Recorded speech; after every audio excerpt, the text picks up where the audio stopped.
যারা আল্লাহর জন্য পরস্পরকে তারা ভালোবেসেছে। সুতরাং পাশ্চাত্যের গণতন্ত্রের দর্শন থেকে আমরা স্বীকার করেছি, পাশ্চাত্যের ডেভেলপমেন্টের কালচারকে আমরা কী করি, এটাকে আমরা প্রত্যাখ্যান করি।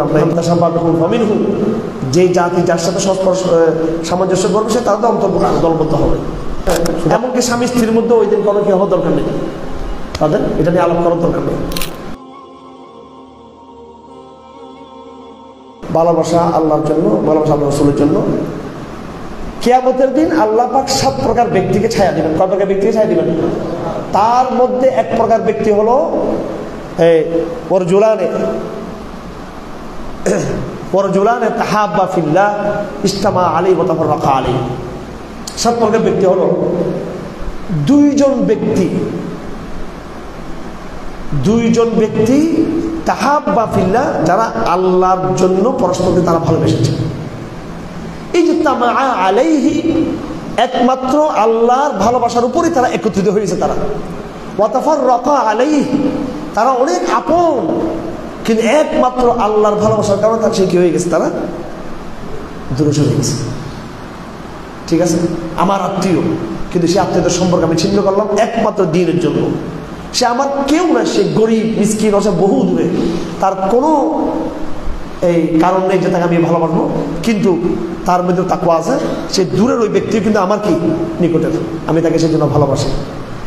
আমি ইজতামা হয়েছি, আমরা একত্রিত হওয়ার কথা নয়, আমরা দুজন দূরের, কিন্তু দ্বীনের ভালোবাসা আমাদেরকে একত্রিত করেছে।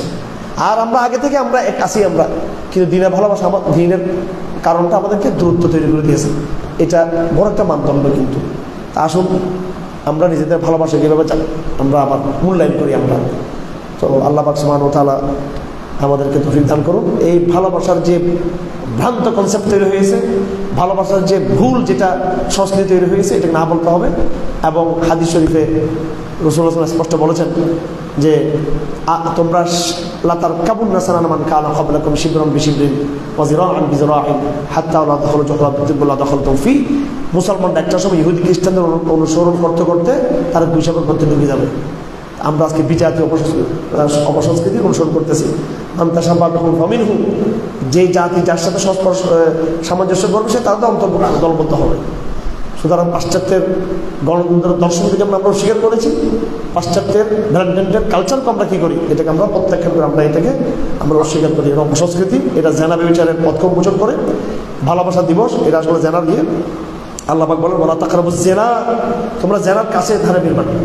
আপনি বলবেন এটা ভালোবাসার সমস্যা, এটা হয়তো আপনারা যে আজকে ভালোবাসা দিবস, অবশ্যই। এমনকি স্বামী স্ত্রীর মধ্যে ওই দিন কোনো কি হওয়ার দরকার নেই, তাদের এটা নিয়ে আলাপ করার দরকার নেই যে আমরা ভালোবাসা দিবসটাকে হালাল করি একটু। আরে শেখ তো বলছে এটা তো অবৈধ প্রেম। আমরা তো বৈধ প্রেম, আমরা তো এখন বৈধ প্রেম করতেছি, আমাদের বিয়ের উদ্দেশ্যে করতেছি। তোমাকে এটা ফুলটা দিলাম জাস্ট এটা আমি তোমাকে প্রস্তাব দেওয়ার জন্য, এটাও করা যাবে ভালোবাসা দিবসের নাম দিয়ে। জানার ব্যাপারে বলা হয়েছে বলা তাকরাবু জিনা, জানার ধারে কাছে না যাওয়ার জন্য। হাদিস শরীফ আছে আল হালাল বাইয়িনুন ওয়া হারাম বাইয়িনুন, হালাল স্পষ্ট, হারাম স্পষ্ট। ওয়া বাইনাহু মুশতাবাহাত, আর মাঝামাঝি কি আছে কিছু সন্দেহ। ফামানিত্তাকা শুবহা ইস্তাবরা লিদীনি, তুমি তো হারামে যাবা না, হারামের ধারে কাছেও ফিরবা না, শুভ থেকে বাঁচবা। বলেন হারাম শুভাই হারাম, বলেন হারাম শুভাই হারাম। একটা হলো হারাম অ্যাবসলিউট, আরটা হচ্ছে হারামের সন্দেহ। ভালোবাসা দিবস এটা হয়তো ডাইরেক্ট জানা না ডাইরেক্ট, কিন্তু বেবিচারের এটা কাছাকাছি আপনাকে নিয়ে যাবে। ওলা তাকরাবু বুঝছি না।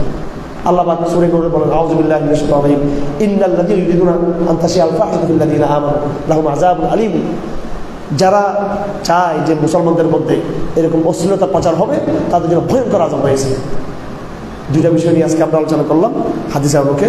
আল্লাহ পাক তৌফিক দান করুন। আমরা ঘরে এটা তালিম দিই, আমাদের নিজস্ব পরিসরে নিজস্ব বন্ধু সার্কেল আমরা তুলে ধরি। সুবহানাল্লাহি ওয়া বিহামদিহি আশহাদু আল্লা ইলাহা ইল্লা আনতা আস্তাগফিরুকা ওয়া আতুবু ইলাইক।